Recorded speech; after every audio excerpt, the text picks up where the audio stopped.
honestly think it's harder to build to your first six figures than it is to build to $1 million business. I fully believe this. I have seen companies of all sizes over all sorts of timelines, and hitting that first 100,000, and not 100,000 in 3 years, like 100,000 in a time frame that actually affects the business in a positive way, I think is much harder than growing to a million.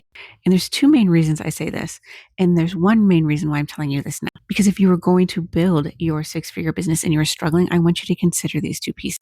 One is when you're going from 100,000 to a million, you have some money from your profits that you can reinvest back into your company for ad spend, for scaling, for hiring help, for getting a VA. So you can actually get some help scaling your company from within. But the other thing is, you are now so sure of yourself. You have validated your success. So when you are building from 0 to 100,000, I think it is very hard because while you're going through the steps, while you're going through the learning curves, while you're picking up the tech, while you're doing a lot of the stuff you have to on your own or investing your own money, on top of all of that is the mindset issue of, oh God, I hope this works.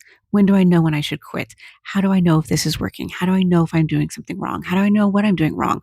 All of those things start to kind of build up in you and hold you back from really putting yourself out there and really scaling to that first six figures because you're kind of holding back a little bit, trying to sort things out. So if you're building to six figures and you're frustrated and you're feeling overwhelmed and you're feeling like, I just don't know if I should quit or not, this is your sign to keep going. And this is your sign to realize a lot of that is simply because you haven't proven it yet. But the reality is you cannot fail if you do not give up, if you pivot instead of give up.